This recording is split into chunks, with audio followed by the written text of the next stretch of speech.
Bonjour. Allez-y. Bonjour.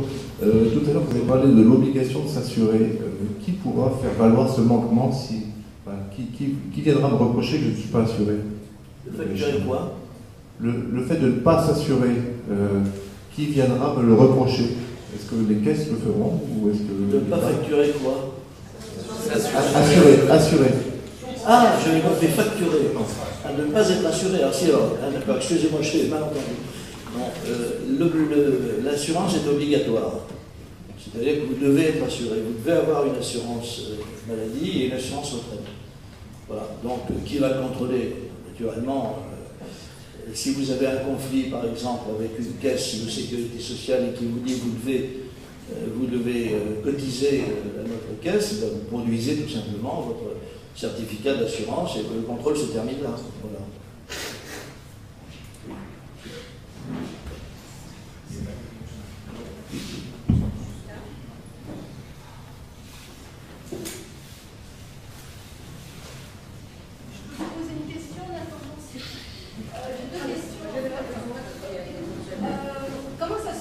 Les médias ne reprennent pas plus ce sujet. Je pense que ça pourrait donner un bon coup de boost quand même, et ça rassurerait aussi pas mal de gens si les médias s'y mettaient aussi. Alors, chère madame, je vois que vous ne vivez pas en France. Parlez des médias, vous êtes sûrement, vous vivez en Amérique, en Angleterre, dans une démocratie. Mais en France, les médias ne sont pas là pour informer, ils sont là pour désinformer. Donc, savez-vous pourquoi on les appelle la presse? Certains disent que c'est à cause de l'imprimerie, pas du tout. La presse, c'est en raison de la hâte qu'ils mettent à ne pas traiter les problèmes. Voilà. En réalité, les médias français sont quasiment tous sous contrôle. Et il se trouve que le contrôle est en train de faiblir, puisque face au nombre de gens qui s'en vont de la sécurité sociale, ils sont obligés de parler de nous. Alors, ils le font dans des conditions un peu particulières. Je suis passé au journal de France 2, au journal de 20 heures. Bon, ils sont venus, ils sont restés 3 heures, et ils ont gardé 3 phrases. Je connais la règle du jeu, c'est le tarif. Mais parmi les 3 phrases qu'ils ont gardées de moi, il y en a une qui n'aurait jamais dû garder. Jamais. Car j'ai dit, ceux qui ont vu l'émission peuvent en témoigner, la sécurité sociale est une catastrophe pour la France. Elle a détruit l'économie française, elle détruit les mentalités. Il faut être fou pour passer des phrases comme ça. Parce que là, vraiment, et ça a eu un tel effet, figurez-vous, que le directeur de la sécurité sociale, qui est venu après expliquer on n'a pas le droit, on n'a pas le droit, on n'a pas le droit, plus personne ne l'écoutait, et finalement, il n'y a jamais eu autant de gens qui m'ont écrit et qui ont demandé à suivre nos actions qu'après cette émission où on avait finalement expliqué aux gens qui n'avaient pas le droit. C'est vous dire le degré de crédibilité de la télévision actuelle. Quant aux autres médias, on verra bien, l'AFP m'a longuement interviewé hier, donc je leur ai dit ce que je dis à tout le monde, je n'ai pas de secret particulier, on verra ce qu'ils vont faire. M6 avait fait un sujet pour son journal de 20 heures, ils l'ont supprimé. Ils étaient venus filmer pendant 2 heures, ils m'ont fait perdre 2 heures, etc., etc. Mais tout est en train de se faire. Et il y a quand même quelqu'un qui fait exception dans le paysage, c'est Éric Brunet sur le RMC, qui n'a pas hésité à me donner la parole par 2 ou 3 fois. Et donc les choses sont en train de bouger, mais il faut dire en fait que les journalistes, ils ne sont pas très courageux, c'est vrai, mais ils sont très menacés. Quand vous avez, prenez un type comme Jean-Jacques Bourdin, n'a jamais voulu en parler. Bah oui, parce que Jean-Jacques Bourdin, il suffit qu'il en parle pour que son actionnaire, c'est-à-dire l'actionnaire de sa radio et de la télévision, M. Alain Veil, qui est actuellement bien ennuyé parce qu'on veut lui coller LCI en clair, et donc avec une concurrence, se verra immédiatement dire écoutez, cher monsieur, LCI, c'est fait. Voilà. Donc Bourdin est obligé de fermer sa gueule. Alors, à sa place, je ne me vanterai pas d'être un homme libre. Je me contenterai de dire je suis un mec qui ferme sa gueule. Enfin, c'est le cas. Qui va financer les hôpitaux publics? Pardon? Qui va financer les hôpitaux publics? Les hôpitaux publics. Ah. Alors, chère madame, nous allons faire une expérience scientifique. Vous me posez une question très importante, effectivement. Voilà, une expérience scientifique, c'est quoi? Le principe est simple, c'est une expérience dans laquelle vous faites varier les facteurs. Par exemple, vous mettez un produit, dans une assurance, dans une expérience en laboratoire, puis vous en mettez un autre, vous voyez ce qui se produit, vous en enlevez un troisième. À chaque fois, vous essayez de mesurer la conséquence. Alors moi, je vous propose une expérience scientifique très simple. Vous allez faire l'expérience du système social.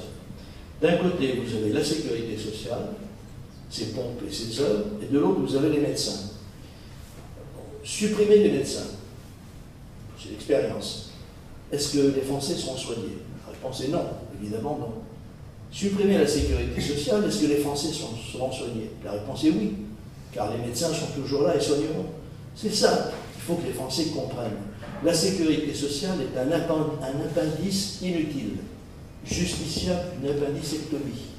Car la sécurité sociale ne sert à rien.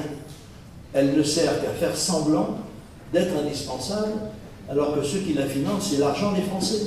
C'est ça. Alors, je réponds donc à madame, les hôpitaux seront financés par le biais des sommes qu'ils gagneront en soignant les gens.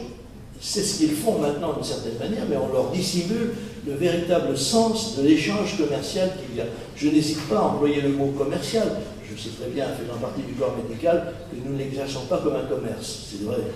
Mais il n'empêche que quand vous demandez des honoraires ou des paiements pour ceci ou pour cela, vous avez une activité économique. Cette activité économique se fera dans les conditions qui seront saines, tout simplement parce que les gens paieront par l'intermédiaire de leur assurance ou par l'intermédiaire de leur propre intermédiaire, selon une situation qu'ils auront choisie. Vous aurez une situation pour les hôpitaux qui deviendra saine et qui permettra d'être des hôpitaux dirigés par des médecins et non pas par des fonctionnaires. Savez-vous qu'il y a de plus en plus de fonctionnaires dans les hôpitaux et de moins en moins de médecins? Est-ce que l'hôpital est destiné à être un paradis de fonctionnaires? Non, c'est destiné à soigner les gens. Et actuellement, n'importe quel médecin, je connais parfaitement le sujet, puisque mon genre est professeur de médecine, les hôpitaux sont littéralement surchargés de gens qui n'ont rien à y faire. Et ils y sont soit parce qu'ils n'ont pas les moyens de faire appel à un médecin, soit parce que la gratuité les tente, soit pour de différentes raisons. Tout ce système est complètement chamboulé par le caractère fonctionnalisé de la médecine en France. Il faut rendre la médecine à ceux qui la méritent, c'est-à-dire aux patients. Oui, monsieur, allez-y. Ah, pardon, vous avez quelqu'un d'autre? Excusez-moi. Oui, je suis concerné à double titre aujourd'hui par une réunion qui est fort intéressante d'ailleurs. La première, c'est parce que je suis moi-même en tant qu'indépendant. Et la deuxième, c'est parce que je suis agréé ORIAS, intermédiaire en assurance et produits dérivés. Et je voudrais savoir ce que l'on risque aujourd'hui en tant que professionnel à donner l'information que c'est relié qu'on a aujourd'hui. L'information, je n'ai pas bien entendu la question. L'information que nous délivrons aujourd'hui, quel est le risque pour un professionnel qui a une licence ORIAS? Alors, le professionnel, vous voulez dire qu'il fera de l'assurance? Le risque, il n'en a aucun. D'abord, s'il vend de l'assurance, vous voulez dire si vous vendez une assurance européenne? C'est ça? Oui, c'est ça. Écoutez, alors là, il n'y a rien de plus simple.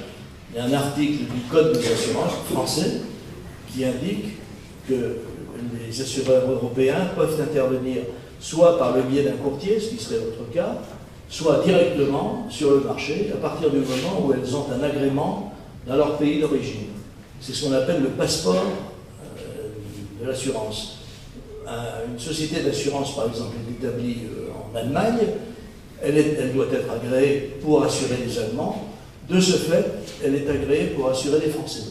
Les Français et les 28 États européens. Donc c'est extrêmement simple et c'est le code français des assurances. Donc c'est la loi. Je ne peux pas vous dire plus. Oui, monsieur, allez-y. Oui, bonjour, je voulais juste exposer un cas pratique. Moi, j'ai créé une entreprise il y a 4 ans de cela. Je suis parti vraiment de rien. Par contre, ça a grandement évolué. Aujourd'hui, enfin, pour cette année, je suis à 52 000 € de RSI. Juste pour cette année. Donc, je commence à être un peu scandalisé. Je ne pensais pas en arriver là aujourd'hui. J'ai commencé à me renseigner un peu à droite à gauche. J'ai vu des sociétés, en fait, la plupart des sociétés européennes, au niveau de l'assurance maladie, en tout cas, ne se fixent même pas sur les revenus, mais uniquement sur l'âge. Donc j'ai commencé à me renseigner, je me suis aperçu que pour mon âge, j'avais payé dans les 3 000 € d'assurance maladie par an. J'arrive dans des deltas où je me dis, mais c'est vraiment ça. Et vous vous êtes réveillé à ce moment-là? Ah oui, oui, en fait, quand j'ai vu des appels de cotisation comme ça, j'ai commencé à me renseigner autour de moi et j'ai vu des sociétés, plutôt des associations qui disaient arrêtez de payer le RSI. Je me suis dit arrêtez de payer le RSI, ça représentait des montants assez phénoménaux, donc je me suis dit bon bah il y a quelque chose à faire. Donc on est vraiment sur ce scénario-là. Aujourd'hui, on n'est plus basé sur, on ne serait plus basé sur nos revenus, mais uniquement sur l'âge. Donc on est sur des proportions complètement... Bien sûr. Vous posez là une question essentielle, plutôt vous faites une réflexion essentielle, puisque la grande différence qu'il y a entre la sécurité sociale française et une assurance, c'est que la sécurité sociale en fait est un impôt. Donc elle est fondée sur votre revenu, la cotisation est fondée sur le revenu. Alors qu'une assurance, dans n'importe quel domaine, elle est fondée sur le risque. D'où la notion de l'âge. Et vous avez en plus quelque chose qui est important, c'est le caractère viager de l'assurance privée. Quand vous souscrivez par exemple un contrat d'assurance à 30 ans, vous garderez pendant tout le temps les références de votre souscription à 30 ans, augmentées bien entendu de l'évolution des prix général et éventuellement des techniques médicales. Mais vous ne paierez pas plus parce que vous aurez 40 ans puis 50 ans. Vous serez toujours sur la base de votre adhésion. Ce qui est assez logique, puisque l'assurance, par définition, l'assurance maladie, c'est une assurance qui gagne de l'argent quand on a des assurés jeunes et bien portants, et qui en dépense beaucoup plus quand les personnes sont âgées et malades. Donc c'est la technique de l'assurance tout ce qu'il y a de classique, fondée sur le risque et non pas sur le revenu. D'ailleurs, vous avez un point de comparaison tout à fait éclairant. Si vous avez un voisin de palier qui a la même automobile que vous, exactement la même, avec les mêmes accessoires, etc., et que votre voisin de palier gagne 2 fois plus ou 2 fois moins que vous, peu importe, vous paierez pourtant votre assurance auto de la même façon. Ça n'aura aucun rapport avec votre revenu. Ben, l'assurance maladie, c'est pareil. Vous paierez en fonction de l'âge de souscription, donc du risque que vous représentez, naturellement des garanties que vous souhaitez avoir. Ça dépend de chacun. On peut en prendre plus ou en prendre moins. Mais voilà, le principe, c'est effectivement de payer. Et c'est toute la différence. Car moi, j'ai vu, tout au long de ces 22 années de combat, des gens qui me racontaient des choses qui ne me surprenaient pas, mais qui étaient quand même intéressantes. J'ai soigné, quand j'exerçais, un industriel qui m'a dit, vous savez, moi avec la sécurité sociale, avec ce que je leur donne chaque mois, je pourrais habiter une suite au Ritz en faisant venir les plus grands patrons de la planète à mon chevet. Effectivement, il m'a montré des chiffres, c'était ahurissant ce qu'il laissait à la sécurité sociale. Donc voilà, on est dans une situation qui est folle. À l'époque, il n'y avait que quelques personnes qui trouvaient cela fou. Mais maintenant que le système s'effondre, que le pays s'effondre, tout le monde a besoin d'en finir avec cette situation. D'ailleurs, il y a un exemple qui est tout à fait frappant. Un jour, je me suis amusé à proposer à quelqu'un un nouveau bulletin de salaire. Il y a eu, vous savez, sans doute, une tentative pour faire ce qu'on appelait le bulletin de paye vérité avec ce que gagnait réellement le salarié, et, enfin, du moins, ce qu'il gagnait officiellement et ce qu'il gagnait réellement, c'est-à-dire ajouter des charges sociales. Eh bien, d'ailleurs, si on fait l'expérience aujourd'hui, on s'apercevra que quelqu'un qui gagne 2000 € gagne en fait 4000. C'est du simple au double. Pour l'entreprise, c'est 4000 €. Donc c'est ce qu'il gagne réellement. Mais j'avais proposé qu'on fasse un bulletin un peu plus malicieux. C'est-à-dire qu'un entrepreneur ayant suffisamment d'entre-gens et suffisamment de culot fasse un bulletin de salaire où il aurait supprimé toutes les charges sociales. Il aurait gardé le brut et le net. Mais dans le brut, il aurait simplement ajouté frais de location de votre Mercedes avec chauffeur. C'est-à-dire qu'il aurait vu que les charges sociales, ça équivalait à une Mercedes avec chauffeur. Donc le gars qui gagnait 1500 € se dit « J'ai une Mercedes avec chauffeur, et vous ne le saviez pas, cher ami. Mais oui, c'est ce que vous avez. » Ah, je suis bien content. Il repartira en vélo. Parce qu'on lui aurait piqué l'argent. Donc voilà. Mais c'est ça la vérité, c'est que les Français ont une Mercedes avec chauffeur, ils ne le savent pas, elle s'appelle sécurité sociale. Alors de temps en temps, elle leur rembourse des choses, c'est vrai, elle ne fait pas le payer non plus, mais c'est bien le moins. Et en fait, ils surpayent quelque chose qu'ils pourraient payer beaucoup moins et qui changerait radicalement la nature de l'économie française. Voilà, d'autres interrogations? Oui, monsieur. Vous avez expliqué donc comment quitter le RSI lorsqu'on a créé son entreprise, mais dans le cas de quelqu'un qui crée demain son entreprise, faut-il qu'il se laisse adhérer au RSI et quitter après, ou peut-il quitter avant d'avoir adhéré?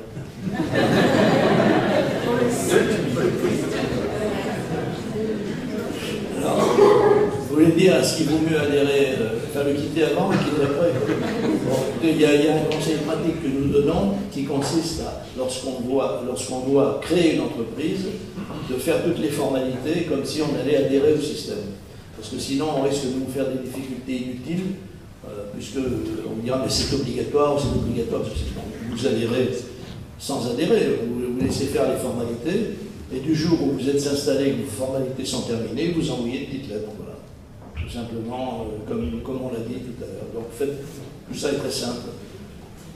Oui, d'autres interrogations?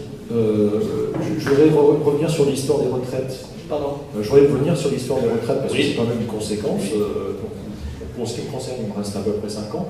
Quand on a cotisé à différents régimes, Sécu, Agir, Carco pendant 25 ans, depuis 10 ans, le RSI, URSSAF, et puis peut-être à venir en sortir, comment ça va se passer, comment on va valider et qui va valider les trimestres, la liquidation de la retraite, qui va la gérer, est-ce que la CRAM va être habilitée à tout récupérer de la part de caisses qui sont à l'étranger? Là, vous me posez la question la plus difficile qui soit. Quelle est la prédiction qu'on peut faire pour qu'un système qui est mort ressuscite? J'avoue que... c'est quand même une préoccupation. La médecine est impuissante. Cher monsieur, non, votre question est parfaitement légitime et parfaitement bien fondée. Ce que je veux vous dire par là, c'est que les personnes, vous êtes vous dans le cas de tous les retraités français, les futurs retraités d'un certain âge, qui finalement ont cotisé, ils n'avaient pas le choix, à un système qui rend l'âme. Demain, vos droits sont acquis. Personne ne viendra discuter le fait que vous avez cotisé et que vous avez des droits. Mais le tout, c'est d'honorer les droits. Qui va honorer les droits? Vous parlez de l'Agir et de l'ARCO. L'Agir et l'ARCO sont en faillite. Il faut le savoir, ils sont en faillite. Ils ont 5, 7, 12 milliards à payer dans les autres régimes. Ils n'en ont pas le début du commencement. Les autres régimes, c'est absolument identique. Et il y a ce vice fondamental du système qui tient au fait que le nombre on a fondé un système sur un nombre de retraités qui augmentait tandis que le nombre de cotisants diminuait. Vous savez, le grand démographe Alfred Sauvy avait l'habitude de dire « La démographie, c'est la science la plus simple du monde. Elle consiste à dire qu'un jeune homme de 18 ans aura dans 50 ans 68 ans. » Voilà, c'est pas plus compliqué que ça. Et on peut ajouter une chose, si vous avez un système de retraite qui est fondé sur la répartition, c'est-à-dire qu'on répartit à tout moment l'entrée des cotisations qui rentrent aux gens qui sont de la retraite. Il faut qu'il y ait toujours un nombre constant, ou à peu près constant, de cotisants. Au début, quand on a créé ce système, il y avait 15 cotisants pour un retraité. Puis on est descendu à 5 ou 6, puis on est arrivé à 4 pour un, qui était encore viable. Et puis au fur et à mesure, le nombre de cotisants a diminué. Michel Rocard a publié un livre blanc, c'était en 1990, si je me souviens bien, dans lequel tout ce qui allait arriver était parfaitement décrit. Bon, Michel Rocard, c'était quand même pas le marchand de journaux du coin, c'était le Premier ministre. Qu'est-ce qu'ils ont fait de tout ça? Et il était temps d'arrêter ce système. Mon ami José Piñera l'a fait au Chili. Il a changé le système de retraite au Chili d'une manière extrêmement démocratique, c'est-à-dire qu'il a garanti les retraites de ceux qui étaient encore dans le système, et il a indiqué ensuite que les salariés auraient désormais le choix. C'est-à-dire soit vous restez dans le système, soit vous prenez une retraite par des fonds de pension, etc., très sévèrement contrôlés d'ailleurs, et ce choix, vous allez pouvoir l'exercer. En un an, 90% des salariés chiliens avaient choisi la retraite par capitalisation.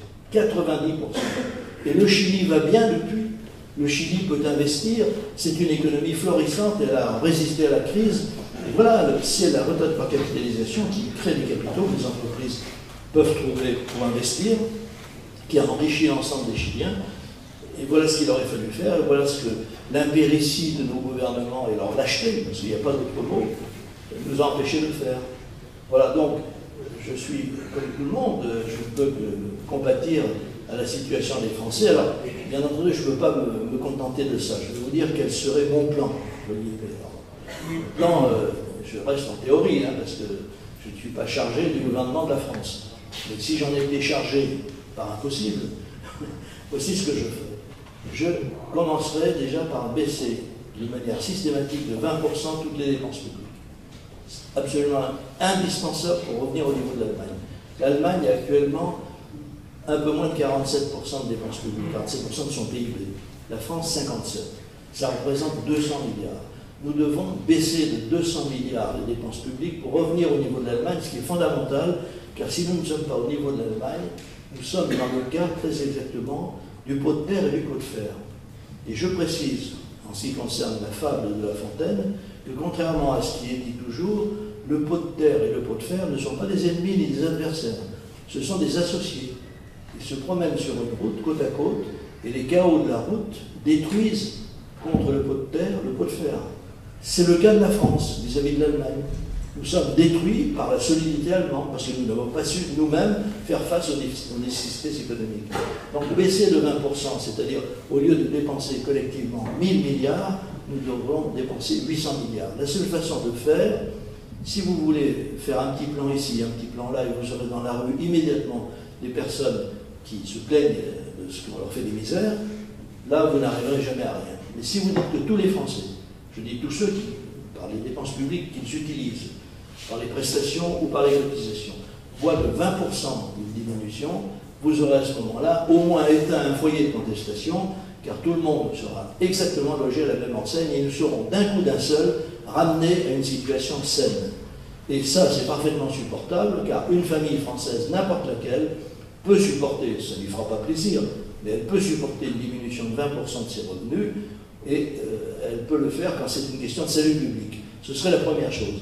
La deuxième chose consisterait justement, en libérant l'économie, à obtenir de meilleures recettes fiscales. Ces recettes fiscales sont indispensables pour amortir le choc des retraites.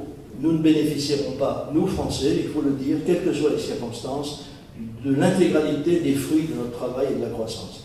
Mais nous avons un devoir moral vis-à-vis de ceux qui sont retraités ou qui vont l'être, parce qu'on ne peut pas laisser sur le chemin des gens dans le dénuement. Donc nous l'accomplirons, ce devoir moral, en prenant sur le surplus de croissance et le surplus de revenus que nous gagnerons, de quoi amortir le choc des retraites. Et à partir de là, on pourra faire les grandes réformes qui consisteront en particulier à supprimer toute une série d'organismes inutiles, à supprimer le statut des fonctionnaires qui deviendront des employés comme tout le monde. Il n'y a pas de raison. J'étais l'autre jour dans un débat télévisé avec des représentants des fonctionnaires qui défendaient tous, bien entendu, tel ou tel secteur de la fonction publique, qu'elle soit hospitalière, qu'elle soit d'État ou collectivité territoriale. Et je leur ai dit, écoutez, moi je vais simplement vous poser une série de questions, je ne vais pas vous donner des affirmations. Voilà, je vais vous dire au fur et à mesure, et vous me répondrez, ou si vous ne me répondez pas, je vous répondrai à votre place et vous me direz ce que vous en pensez. Faut-il être fonctionnaire pour être employé d'une mairie? Faut-il être fonctionnaire pour être employé d'une collectivité locale? Non. Il y a des tas de gens qui sont employés sans être fonctionnaires. Faut-il être fonctionnaire pour être infirmière? Non. Dans les cliniques privées, il n'y a pas d'infirmière. Il n'y a pas d'infirmière d'État. Faut-il être fonctionnaire pour être médecin des hôpitaux? Ah non, il y a tas de médecins qui ne sont pas des fonctionnaires. Faut-il être fonctionnaire pour être, et on pouvait dévider comme ça, pour être prof? Ben non, il y a des tas de profs qui ne sont pas fonctionnaires.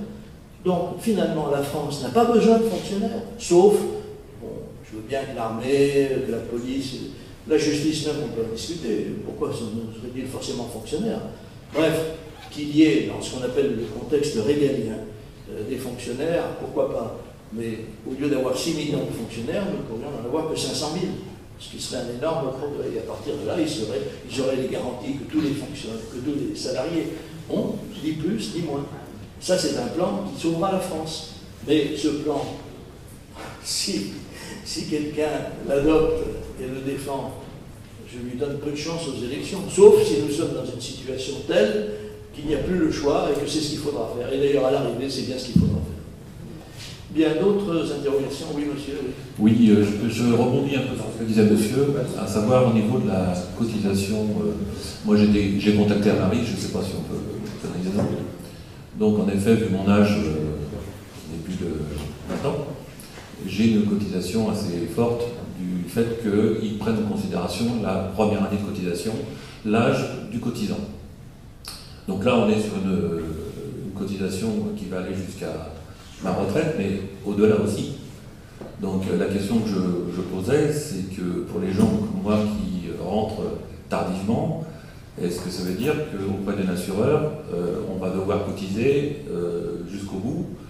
Ou alors là, je pose une autre question, est-ce que même si on n'a pas aujourd'hui la possibilité de retourner à la sécurité sociale, ou alors on est incohérent avec ce qu'on va faire, ça veut dire que jusqu'à la fin de sa longue vie, on va devoir cotiser assez fort jusqu'à sa fin de vie.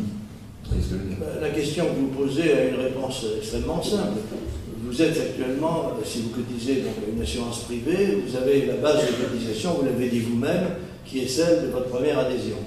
Puis vous allez ensuite avancer en âge sans qu'il y ait de modification à la base. Vous aurez les modifications qui tiennent à l'indice des prix et éventuellement l'arrivée de nouvelles techniques médicales. Mais pour l'instant, c'est surtout l'indice des prix qui compte. Donc, arrivé à l'âge de la retraite, vous pourrez soit continuer à cotiser, toujours dans les mêmes conditions, soit, et c'est tout le problème, revenir à la sécurité sociale. Ce n'est pas ce que nous recommandons. Mais il faut savoir que le système de retraite fonctionne de telle manière que le retraité ne paye actuellement, au titre de sa retraite, que la CSG et la CRDS. Il est d'ailleurs un petit peu moins maltraité, il paye un tout petit peu moins que le salarié en activité. Mais c'est une situation qui va forcément évoluer, parce que le nombre de retraités ne cesse d'augmenter, et il est évident qu'on va augmenter les cotisations des retraités. Mais voilà, la situation se présente. Actuellement, si par exemple demain, vous étiez à la retraite, vous auriez le choix entre accepter de payer la CSG et la CRDS sur votre retraite ou continuer à cotiser votre assurance privée. Voilà. Ce qui veut dire qu'on pourra réclamer de retirer la CSG et la CRDS. Oui, bien sûr, mais le font. Les caisses le font. D'accord. On peut le demander à notre caisse à la sécurité sociale de nous retirer cette cotisation. Oui, on a réussi à faire la quasi-totalité des caisses de retraite. Si vous êtes assuré pour la maladie, c'est la loi que nous avons, l'ordonnance que nous avons gagnée grâce au succès que nous avons remporté à l'accord de Luxembourg. Si vous êtes assuré pour la maladie ailleurs qu'à la sécurité sociale française, donc si vous avez une assurance privée, par définition, vous ne payez plus de CSG et de CRDS. Et les caisses de retraite l'ont accepté. La Caisse nationale d'assurance vieillesse le fait, les autres caisses aussi. C'est la loi. Alors, je vais me permettre de vous poser une deuxième question, et là c'est plus pour mes employés, puisque s'ils m'ont demandé de vous en parler. Dans le cas où un employé passe de statut de salarié au chômage, alors, non pas que je veux licencier mes employés, hein, mais ils ont tous ce doute. Ils disent, voilà, quand on cotise auprès de Amaris, par exemple, et qu'ils sont amenés à retourner au chômage, qu'est-ce qu'ils deviennent? Est-ce qu'ils redeviennent des membres de la communauté de la sécurité sociale, ou est-ce qu'ils restent sous la contrainte de l'assurance, qui est un coût, qui, au demeurant, est un surcoût par rapport aux indemnités qu'ils vont toucher? L'assurance, c'est un système qui est cohérent. D'abord, ça me donne l'occasion de vous parler des salariés, puisque vous posez la question. Pour les salariés, les choses sont évidemment un peu différentes de celles que j'ai traitées jusqu'à présent, c'est-à-dire les personnes qui sont indépendantes. Le salarié, lui, se trouve face à une situation où c'est l'employeur qui n'est pas décideur, mais qui est détenteur de ses cotisations sociales. D'une part, par le biais de ce qu'on lui prélève, et d'autre part, par le biais de ce que l'on ajoute, par le biais des cotisations dites patronales, qui sont une pure fiction, car en fait, il n'y a pas de cotisation patronale. S'il n'y a pas de salarié, il n'y a pas de cotisation patronale. C'est donc bien une cotisation salariale, et c'est comme ça qu'elles sont définies par tous les organismes internationaux. Donc, pour le salarié, se libérer consiste non pas à demander l'autorisation à son employeur, mais à l'URSSAF. L'URSSAF, jusqu'à présent, dit non. À ce moment-là, le salarié, je reconnais que ce n'est pas une situation idéale, mais c'est la seule, porte plainte contre l'URSSAF pour extorsion de fonds. Il peut d'ailleurs, à la limite, porter plainte contre son employeur s'il est de mauvaise composition. Ce n'est jamais ce que nous avons souhaité. On n'a jamais souhaité mettre mal les employés et les employeurs. Mais il peut aussi porter plainte pour complicité d'extorsion. Donc ce que nous voulons, c'est créer rapidement une situation telle, car le nombre de salariés qui portent plainte est de plus en plus important, que les pouvoirs publics comprennent enfin qu'il y a un trouble à l'ordre public considérable en raison de l'attitude des caisses, de l'URSSAF notamment, et qu'il faut y mettre un terme. Les pouvoirs publics ne pourront pas résister à la fronde des salariés. Donc voilà, nous en sommes là. Maintenant, pour ce qui est de la question plus proprement parler de la retraite, là, à ce moment-là, enfin du chômage plus exactement, le salarié qui est au chômage, il lui appartient d'arbitrer. Dans les réformes que nous préconisons, le chômage va beaucoup régresser, car vous allez avoir effectivement, les gens des entreprises vont gagner beaucoup plus d'argent. En tout cas, elles vont être prospères et les salariés sont mieux payés. Donc le chômage va reculer. Maintenant, il appartiendra aux salariés, si vraiment ce dépend de l'âge qu'il a, les espoirs de retrouver un emploi, mais c'est à lui qu'il appartiendra d'arbitrer entre le maintien de son assurance privée ou le fait de revenir au droit commun. C'est un choix qu'il fera personnellement. Et notre solution est une solution dynamique. C'est-à-dire que je ne veux pas, moi, réfléchir avec l'idée que la France est dans une situation catastrophique et qu'elle va y rester. Il faut faire des réformes, il faut changer ce qui ne va pas, et à partir de là, nous pourrons raisonner différemment. Je ne dis pas qu'il faut faire des miracles, personne ne fait de miracles. Mais les bonnes décisions, ça produit des résultats. Regardez ce qui s'est fait dans tous les pays étrangers comparables. La Nouvelle-Zélande, le Canada, l'Australie, l'Autriche, pour ne pas parler des pays scandinaves, tous ont fait des réformes. Et nous n'en faisons aucune, absolument aucune. C'est une situation qui n'est pas viable, qui n'est pas gérable. Donc il faut maintenant que nous arrivions à faire en sorte que se lève en France une force politique, on ne peut pas l'appeler autrement, de gens, des citoyens qui disent, écoutez, on en a marre, il faut que désormais les réformes se fassent. Bon, je pense que si les citoyens décident à le faire, ça finira par se faire, parce que pour l'instant, vous avez un blocage politique émanant de tous les partis, absolument tous. Donc il faut que les citoyens prennent leur destin en main. Et comme il n'y a pas d'homme providentiel en France, eh bien que chaque citoyen soit l'homme providentiel de son propre destin. Bien. Oui, attendez, il y a ici Pierre-Watt, d'accord. Oui, qu'en est-il du cas de figure des attestations marché public? Puisque vous avez des sociétés qui ont besoin de l'attestation pour concourir à des marchés publics ou éventuellement pour monter un dossier de subvention, il va falloir avoir l'attestation du fisc et notamment de l'URSSAF. Et ils peuvent tout à fait la bloquer. Et deuxièmement, ils ont aussi la possibilité, quand il y a un problème de non-paiement de cotisation, de faire des inscriptions de privilèges. Est-ce que vous avez des solutions techniques pour contrer ce genre d'action? Parce que c'est redoutable de la part de l'URSSAF. Non, les inscriptions du marché public ne demandent aucune mesure particulière.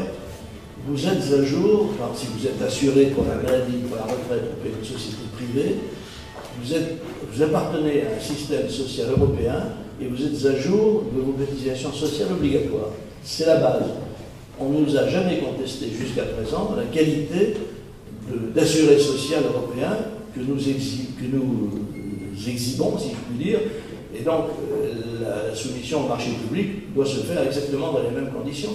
L'URSSAF n'est pas fondée à délivrer des documents qui interdiraient à tel ou tel de ne pas appliquer la loi. Par exemple, à ne pas faire en sorte qu'une assurance sociale européenne, anglaise, allemande, belge ou autre soit considérée comme une assurance obligatoire. Voilà. C'est aussi simple que ça. S'il appartient à chacun de ceux qui sont des soumissionnaires de faire en sorte de produire, il faut qu'ils aient un dossier qui soit sérieux, il faut qu'ils soient réellement assurés, qu'ils puissent produire un certificat d'adhésion émanant d'une société européenne dûment agréée à cet effet. Voilà. Une attestation qui serait produite par l'organisme, par exemple, irlandais? Oui, chaque caisse auprès de laquelle vous souscrivez une assurance vous délivre chaque année une attestation d'assurance. Cette attestation vaut pour la maladie, pour la retraite, et on peut vous produire, bien entendu, tous les documents, notamment l'arrêt européen du 30 janvier 2007, qui indique que c'est considéré exactement comme une assurance retraite souscrite dans le pays du souscripteur. Et on ne peut pas violer impunément les lois européennes. Vous savez, il existe aussi la primauté du droit communautaire. C'est quelque chose qu'on est bien obligé de reconnaître comme une réalité. Le droit communautaire l'emporte sur tout élément contraire, voire même postérieur du droit national. Voilà, là vous avez le droit communautaire qui vous dit que vous avez le droit, donc vous avez le droit. Il y a d'autres... Oui, monsieur. C'était pour dire simplement à ceux qui sont visibles de le faire, parce que moi je considérais déjà Donc moi je suis libéré depuis quelques semaines, voilà. chez Amaris, j'ai eu une attestation, etc. Pour ceux qui auraient des scrupules à vouloir quitter l'État en se disant voilà, on est égoïste et ceci et cela, je tiens juste à leur préciser que vu que les cotisations d'assurance ne sont pas basées sur vos salaires, en fin d'année, vos bénéfices vont augmenter, vos salaires vont augmenter, vous paierez plus d'impôts. Mais du coup, vous serez surtout beaucoup plus solidaire avec les Français parce que les impôts, contrairement à la sécurité sociale, sont reversés aux autres gens. Voilà. Il faut ajouter aussi que le CMU est payé sur l'impôt. Le CMU qui est par définition l'expression de la solidarité. Les gens, 5 millions de personnes qui sont par l'impôt, qui sont assurés sociaux, enfin, ils sont remboursés par le sécurité sociale. Hors cotisation retraite à part, c'est une assurance vie à part, je divise quand même par 5 les cotisations des RSI. Bien, d'autres interventions, oui madame, dans le fond. Je voulais revenir sur les contraintes, sur le cas des contraintes. Oui. Oui. Quand le RSI, par exemple, transmet votre dossier à l'huissier, et que l'huissier vient chez vous et qu'il vous met le petit papier avant de s'en aller vite fait de la rue, donc vous êtes sommé de payer, vous ne pouvez pas, et l'huissier fait l'hypothèque sur la maison. Comment ça se passe? Parce que tout ça vient du RSI au départ, c'est le RSI qui transmet le cas à l'huissier. Vous en êtes déjà à la saisie de votre maison? Enfin, pas encore à la saisie, mais l'hypothèque. Enfin, ils ont pris vous êtes sûr que le RSI ne va pas venir aussi vous assassiner chez vous? Eh bien, écoutez, je ne sais pas. J'attends. La nuit, je ne dors pas bien, je dois le dire. Donc, en 22 ans de combat, il n'y a pas eu une seule saisie immobilière. Pas une seule. Donc, c'est déjà une première réponse. Deuxième réponse, il faut tout faire pour que le RSI, qui ne veut pas de contrainte, d'ailleurs en ce moment je vous le signale, pour que le RSI soit dissuadé de le faire. Il y a toute une série de plaintes qui sont actuellement instruites par des juges, par des procureurs, soit par des juges, qui vont dissuader évidemment le RSI d'aller plus loin. Et donc, voilà, on en est là. Nous sommes au moment où les choses basculent. Nous ne sommes plus... Vous savez, Alain Delon fait une publicité que je trouve très bien. Il dit oui, mais ça c'était avant. Avant, vous aviez effectivement ce que vous racontez. Les saisies immobilières en moins. Est-ce qu'il y a possibilité de contester cette contrainte? Il ne se passe rien, chère madame, il ne se passe rien. L'huissier, qu'est-ce que vous... L'huissier, lui, évidemment, on a pris, heureusement, il nous a un peu écouté, on rembourse l'huissier, mais c'est le RSI qui a mis l'huissier chez lui. Vous êtes entré dans une procédure où vous avez cédé. C'est-à-dire que quand parce on que ne sait vous pas... ne vous êtes pas battu, vous n'êtes pas défendu. Rien du tout, non, tout tremblotant, en train de pleurer chez l'huissier. Ce que je suis venu vous dire, ça n'est pas ce que vous devez faire une fois que vous avez cédé. Parce que là, vous êtes la victime désignée, vous allez continuer, vous paierez. J'ai même eu le cas, il y a quelques jours, de quelqu'un qui a fait faillite et que le RSI continue de poursuivre.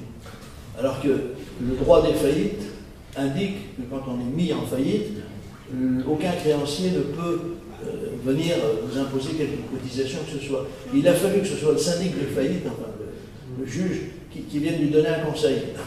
Pour vous dire dans quel état se trouve la France.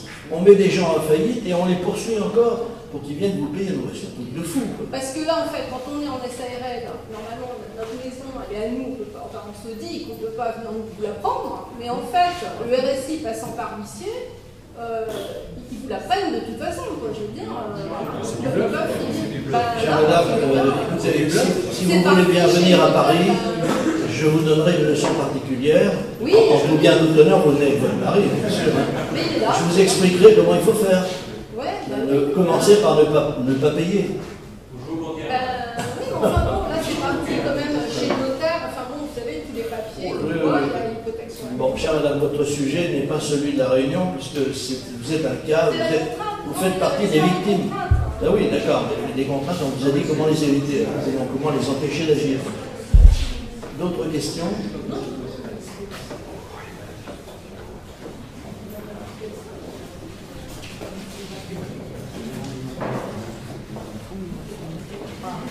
Bonjour docteur. En ce qui concerne la CSG-CRDS, je pense que ce sont des cotisations qui sont recouvrées par le service des impôts. Alors avec quelle difficulté ou facilité on arrive à négocier, à sortir justement et à extraire cette cotisation, parce que là on n'est plus du tout en phase avec les organismes sociaux. directement avec les impôts. Comment est-ce que ça se passe? Vous parlez certainement des CSG et CRDS sur les revenus du patrimoine, les revenus financiers, qui ne sont pas encore exonérés. Nous avons gagné la bataille à Luxembourg, mais le Conseil d'État s'est refusé à appliquer les dispositions que la Cour de cassation, elle, applique. C'est-à-dire le Conseil d'État refuse d'accepter qu'une CSG sur revenus immobiliers, par exemple, ou revenus de placement, soit une cotisation sociale. Il dit non, c'est un impôt. Mais nous avons réussi enfin à redéclencher l'action de la Commission européenne qui vient d'engager une procédure d'infraction contre la France. Donc on peut estimer que dans les 2 ans qui viennent, il va y avoir une décision qui vous permettront d'être, dans le cas où vous seriez assuré ailleurs que la sécurité sociale française, de ne plus payer de CSG non plus sur vos revenus immobiliers ou des choses comme ça. On en est là. Pour l'instant, on est obligé de le faire, on n'a pas le choix. Bien, y a-t-il encore? Oui, monsieur, allez-y. Faut-il éventuellement s'attendre à ce que les caisses réagissent en nous faisant, enfin, ou en nous demandant de signer un contrat? Ah ben ça, ce serait très bien ça. Si les caisses réagissent, là, monsieur pose une question effectivement très pertinente. Il demande, faut-il s'attendre à ce que les caisses nous demandent de signer un contrat? Ma réponse est non. Ils ne savent pas faire. Peut-être qu'un jour, quand l'URSSAF aura disparu et que la sécurité sociale sera devenue un assureur, peut-être pourront-ils vous proposer des contrats. Personnellement, j'en doute, ils n'ont pas cette culture, ils n'ont pas cette formation. Mais théoriquement, ils pourraient le faire. Maintenant, si c'est demain qu'ils veulent vous imposer un contrat léonin, c'est-à-dire vous obliger à cotiser chez eux, là, ce sera une pratique commerciale agressive. Ils ne peuvent pas le faire. Oui, allez-y. Oui, bonjour. Moi, je suis jeune chirurgien dentiste à Nantes. Et je voulais savoir, du coup, pour le remboursement de mes patients, comment ça se passe? Si moi, je me désolidarise de la Sécu, tout ça, est-ce qu'eux auront un remboursement? Enfin, moi, j'ai une carte que la Sécu me donne pour passer les cartes vitales, les soins, tout ça. Et comment ça se passera si j'appartiens plus à les patients, il n'y a aucun rapport entre la situation sociale du praticien et le remboursement de ces patients. L'assurance que vous allez prendre, ou que vous avez prise, est une assurance personnelle. Ça n'a rien à voir avec le fait que vos patients sont assurés sociaux et sont remboursés normalement et on n'a jamais eu le moindre problème à ce niveau. Il n'y a aucun lien. Et la réponse peut être brève, ça n'existe pas. L'autre, oui, monsieur. Bonjour. Vous avez bien dit qu'on restait assujetti aux allocations familiales. Je n'ai pas entendu. Les allocations familiales restent dues. Oui, elles sont dues. Donc on ne peut pas se libérer complètement de l'URSSAF. Non, puisque ça reste dû, donc il faut que vous les payiez par un chèque différent, évidemment.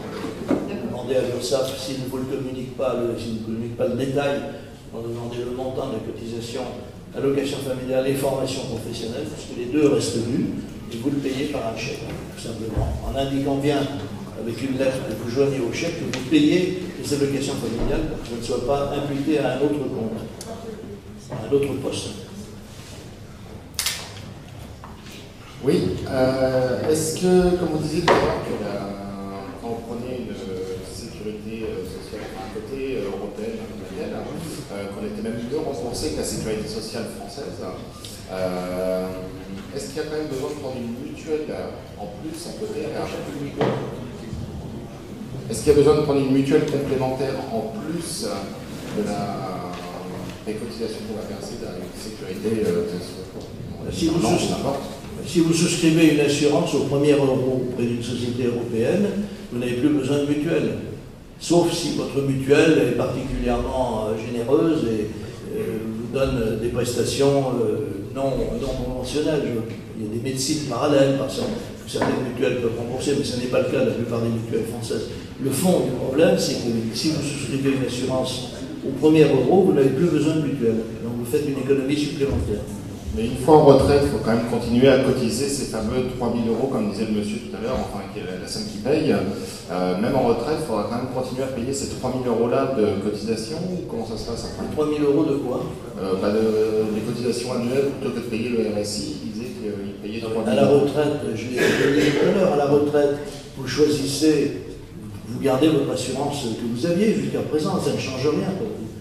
Mais si vous estimez que cette assurance vous coûte trop cher dans la situation actuelle, vous pouvez la résilier et revenir au régime général, c'est-à-dire à celui qui vous prélève la CSG et la CRDS pour faire de vous un assuré social. C'est la situation actuelle. Il se peut que demain ça soit changé et que la sécurité sociale ne soit même plus en état de vous assurer, mais pour l'instant, voilà ce que vous pouvez faire. Oui, docteur, moi je reviens sur ces problèmes d'arriérés, parce que ça me tarabuste. Moi j'en suis pas peut-être ici, mais dès le moment où vous dites qu'on passe au code de la consommation, dès lors qu'on est assuré dans un chaîne assurable, si on lui doit de l'argent, même si on résilie le contrat, il faut qu'on paye ce dont on a profité jusqu'à présent. C'est-à-dire qu'un arriéré, c'est de l'argent qui est dû. Et en matière de SARL, effectivement, la dette sociale n'est pas attachée à l'entreprise, mais bien à la dette du gérant. Vous devez de l'argent, avant de les quitter, il me semble qu'ils peuvent vous attaquer si vous ne payez pas vos arriérés. Enfin, est-ce qu'il y a des jugements qui nous libèrent de cette contrainte-là, qui ont été rendus soit par la Cour européenne de justice, soit par un tribunal quelconque, quoi. C'est ce que je viens de vous dire. La Cour européenne de justice a dit que vous ne devez rien à personne si vous n'avez pas signé de contrat. Donc votre dette présumée, celle que vous qualifiez de dette qui n'en est pas une, n'est pas effectivement due et donc vous n'avez rien à payer. Même si on a accepté un échéancier. Mais même si quoi? On a accepté un échéancier. L'échéancier, il vous a été imposé par la contrainte. C'est pas un contrat, l'échéancier. C'est fait sur la base d'une escroquerie. On a prétendu que vous devez de l'argent. Bon, on vous a imposé ça, mais c'est ce qu'on appelle une escroquerie, et donc c'est absolument contraire à la loi. Vous n'avez rien à payer. Vous voyez à quel point c'est difficile d'expliquer aux Français qui n'ont rien à payer. Ils ont vraiment du mal. Oui. C'était pour ajouter des assurances à Maryse. Il suffit de les appeler au cours d'un mois pour pouvoir l'arrêter à la fin du mois suivant.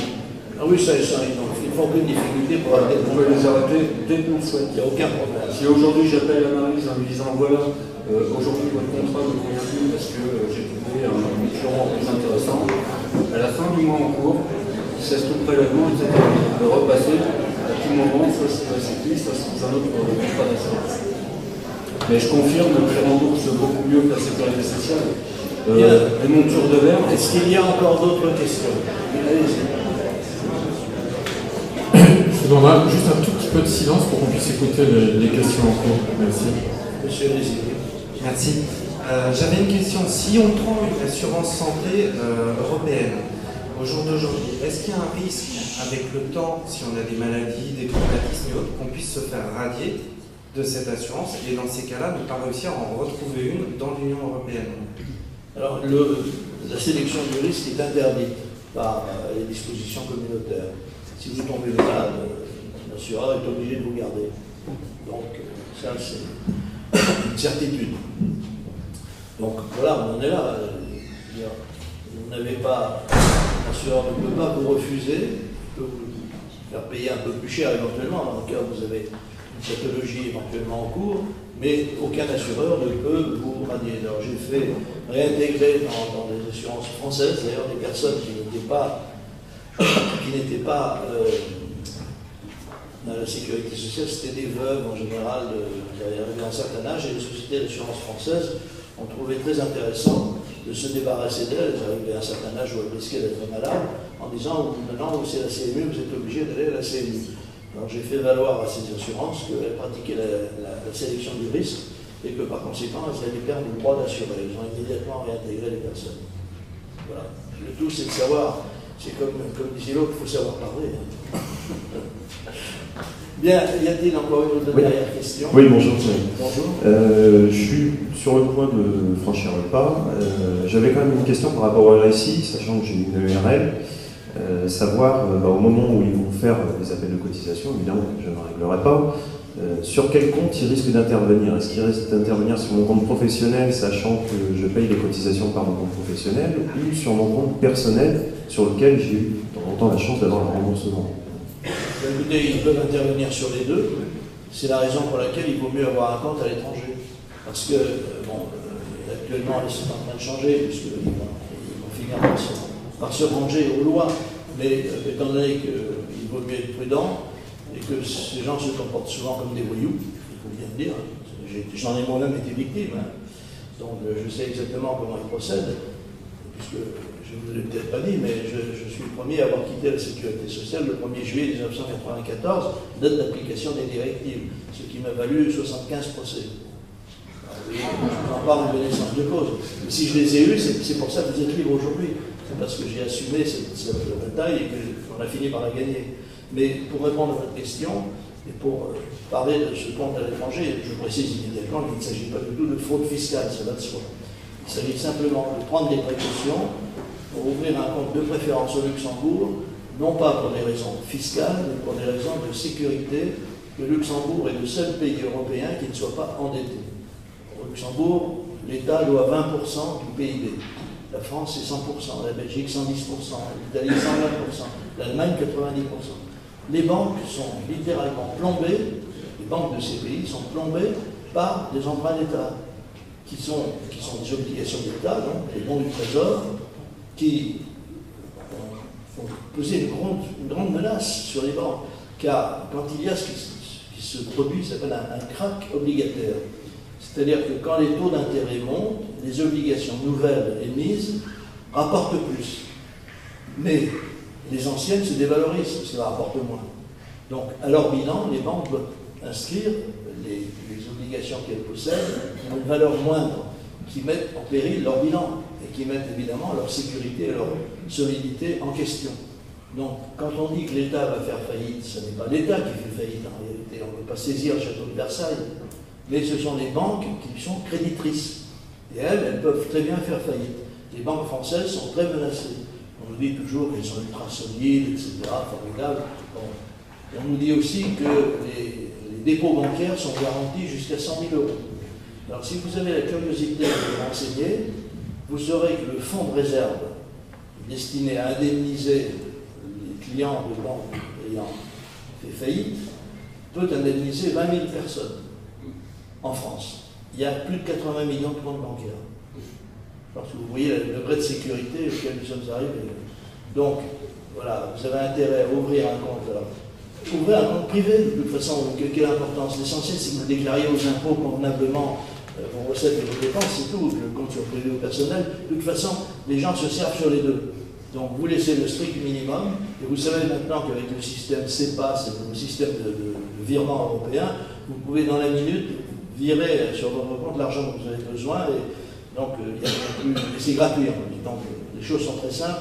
Ne gardez pas votre argent en France, et si vous avez de l'assurance vie, surtout ne la gardez pas. Parce que l'assurance vie, je ne sais pas si vous le savez, mais elle a disparu. L'assurance vie, c'est quoi? Je ne parle pas de l'assurance en unité de compte, qui sont le plus souvent des assurances fondées sur des obligations d'entreprise, des choses de ce genre, des actions, etc. Dans ce cas-là, ne sont pas fondées sur des puits sans fond. Mais l'immense majorité des assurances vie souscrites en France sont souscrites en bon d'État. C'est de l'argent que votre assureur ou votre banquier vous prend. Il est censé vous verser un intérêt, qu'il vous verse d'ailleurs, même s'il se réduit de plus en plus, et il alimente le déficit de l'État. De quoi êtes-vous riche? Cet argent a disparu. L'État l'a dépensé. Donc vous êtes riche de la promesse de l'État de vous rembourser un jour. Si vous le mettez à la caisse d'épargne, l'argent a disparu aussi, puisqu'il est allé financer l'habitat bon marché, l'HLM, etc. Où que vous mettiez les pieds en France, votre argent a disparu. Alors, il y a une bonne précaution à prendre, c'est de ne pas le laisser. Moi, je le dis, je suis patriote, je ne souhaite pas que mon pays souffre, mais je ne souhaite pas non plus que les Français soient grugés jusqu'au point d'être ruinés. Ne gardez pas votre argent dans des gens qui sont des voleurs. Ce sont des voleurs, il n'y a pas d'autre mot. D'ailleurs, les énarques, j'ai discuté, je les connais bien, j'ai discuté avec un certain nombre d'entre eux, qui me disaient encore il y a quelques années, vous savez, la dette, ça ne vous inquiète pas, on prendra l'assurance vie. Quand je dis, mais vous l'avez déjà prise, vous n'en avez plus, l'assurance vie a disparu, elle est déjà dépensée. Alors, ce qu'il veut dire, c'est qu'on ne la remboursera pas. Oui, d'accord, mais Qui pense qu'ils vont encore la rembourser? Personne ne peut penser ça. Quant aux 16% du taux d'épargne des Français, certainement vous avez lu les articles en disant la France en est tranquille, il y a un taux d'épargne, les Français épargnent, c'est formidable. Oui, sur les 16%, sur les 16 points, il y en a 9 points qui sont déjà des remboursements immobiliers. Les Français payent les intérêts, enfin le remboursement du capital et les intérêts de rachat de leur maison ou de leur appartement. Donc il reste 7 points.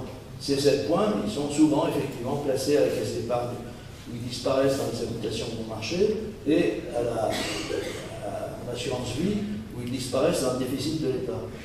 Donc, moi, je ne sais pas si vraiment le Français qui continue à faire confiance à l'État, c'est soit qu'il est ému par une générosité hors du commun, soit qu'il n'est pas conscient. Donc faites attention. Oui. Le compte au Luxembourg, dans l'hypothèse du compte au Luxembourg, oui. Est-ce que l'URSSAF ou le RSI peuvent saisir, si mettons qu'il y a un jugement en France qui permettrait de le faire, le fait de l'avoir au Luxembourg, ça bloque l'URSSAF dans la capacité de saisir? Oui, parce qu'ils doivent passer par la voie diplomatique. On ne saisit pas un compte étranger dans les mêmes conditions qu'un compte français. Vous savez, ils sont en France comme un renard dans la cage à poules. À l'étranger, ils sont à poil. Donc, ils ne savent plus quoi faire et ils n'ont jamais saisi un compte étranger. Jamais, jamais, jamais. Donc, surtout avec les nouvelles dispositions maintenant, où ils ne risquent pas de se hasarder à faire ce genre de choses. Il y a un monsieur qui demande la parole. Doit-on se rendre insaisissable? Oui, monsieur pose la question, doit-on se rendre insaisissable? Alors, je vous précise tout de suite qu'il ne s'agit pas de se rendre insolvable, ce qui est interdit par la loi. Insolvable, ça veut dire qu'on doit de l'argent, mais il n'y a rien à prendre. Bon, ce n'est pas du tout cela. Insaisissable, d'ailleurs, nous sommes allés un peu trop loin dans cette affaire d'insaisissabilité. Ce sont les pigeons qui en sont responsables. Je le dis amicalement, parce que, en fait, ce sont les pigeons, au début, c'était que les médecins. Donc, ils sont scientifiques, ils voulaient que tout soit fait convenablement. Ils me disaient, voilà, il faut faire ceci, petit A, petit B, comme les questions de cours d'internat. Et donc, aujourd'hui, vous savez, insaisissable, il n'y a jamais eu de saisie immobilière. Enfin, ils ont voulu évoquer toutes les hypothèses. Bon, la seule hypothèse sérieuse, c'est de ne pas avoir d'argent sur les comptes français. Voilà, enfin, le moins possible. Comme ça, s'ils veulent saisir, ils saisiront quelques euros. Donc, il faut ouvrir en toute légalité un compte qu'on déclare au moment de sa déclaration d'impôt, d'ailleurs, aux services fiscaux, et vous y laissez l'essentiel de vos avoirs. Vous pouvez en avoir plusieurs, d'ailleurs, parce qu'il n'est pas nécessaire de... On peut, par exemple, au Luxembourg, je sais qu'il y a pas mal d'adhérents qui ont ouvert un compte chez ING Luxembourg, je ne fais pas de publicité pour cette firme que je ne connais pas spécialement, mais je sais qu'ils procèdent par Internet. Il y en a d'autres qui le font aussi, mais plusieurs adhérents m'ont dit qu'ils l'avaient fait, qu'ils étaient satisfaits. Et l'autre jour, j'étais à Lyon, il y avait un adhérent qui se promenait avec un sourire radieux. Il me disait, je suis un homme, il disait à tout le monde, je suis un homme heureux, regardez, il montrait sa carte d'assurance privée, il montrait sa carte Visa d'un compte luxembourgeois. Je suis heureux. Et alors, il se trouve que c'est son épouse qui avait fait toutes les démarches pour lui. Alors, je lui ai dit, écoutez, cher monsieur, je le connaissais un peu pour l'avoir vu comme adhérent. Bon, vous êtes heureux, mais rendez quand même grâce à votre épouse, elle a fait beaucoup. Et dans cette affaire, les femmes sont très actives et très efficaces. Alors, je tenais quand même à leur rendre cet hommage qu'elles méritent largement. Bien, d'autres questions? Est-ce qu'il reste des questions?